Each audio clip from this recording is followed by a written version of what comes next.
পিকনিকের মরশুম শুরু হয়েছে। 25শে ডিসেম্বর থেকে জানুয়ারির শেষ পর্যন্ত মাইথন জলাধারের রাস্তায় গাড়ি চলাচলের নিষেধাজ্ঞা জারি করেছে ডিভিসি কর্তৃপক্ষ। খেয়াঘাটে নৌকা ভ্রমণেও রয়েছে বেশ কিছু সতর্কতা বার্তা। পিকনিক করতে আসা পর্যটকদের পরিবেশ বান্ধব সামগ্রী ব্যবহার করতে হবে এবং ডিজে ব্যবহারে নিষেধাজ্ঞা আরোপ করেছে বন দফতর।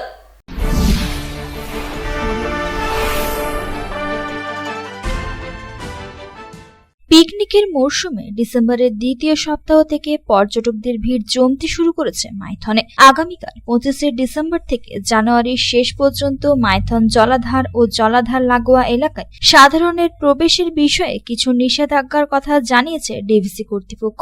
পাশাপাশি বেশ কিছু নির্দেশের কথাও জানিয়েছে পুলিশ ও প্রশাসন। নিষেধাজ্ঞাগুলির মধ্যে রয়েছে মাইথন জলাধারের রাস্তায় 25শে ডিসেম্বর থেকে 7ই জানুয়ারি ও 14 থেকে 31শে জানুয়ারি পর্যন্ত ব্যক্তিগত ও বাণিজ্যিক যান চলাচল নিষিদ্ধ। তবে ডিভিসি, সিআইএসএফ, পুলিশ, অ্যাম্বুলেন্স ও প্রশাসনিক আধিকারিকদের যানবাহন চলাচলে ছাড় দেওয়া হয়েছে। গাড়িতে মাইথন ভ্রমণে আসা পর্যটকদের ছোটঘাট ও কালীপাহাড়িতে বানানো অস্থায়ী পার্কিং জোনে গাড়ি রাখতে হবে। বিষয়টি যাতে ঠিকভাবে পালিত হয় তা দেখতে সিআইএসএফ, পশ্চিমবঙ্গ ও ঝাড়খণ্ড পুলিশের যৌথ দল গঠন করা হয়েছে। ডিভিসির সংযোগ আধিকারিক অরবিন্দ সিং বলেন, জলাধার ও পর্যটকদের নিরাপত্তার জন্যই এই ব্যবস্থা। এদিকে সালানপুর ব্লক প্রশাসন ও আসানসোল দুর্গাপুর পুলিশ কমিশনারেটের পর্যটকদের জন্য বিশেষ কিছু সতর্কতা বার্তার কথা জানিয়েছে।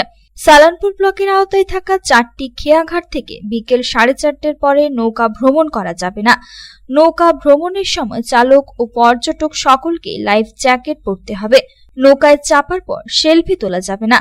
ঘটনাচক্রে গত বছর সেলফি তুলতে গিয়ে একজন বরাকর নদীতে তলিয়ে যান। সালানপুর ব্লক প্রশাসন জানিয়েছে, পিকনিক করতে আসা পর্যটকদের পরিবেশ বান্ধব সামগ্রী যেমন শালপাতার থালা, মাটির ভাঁড় ইত্যাদি ব্যবহার করতে হবে।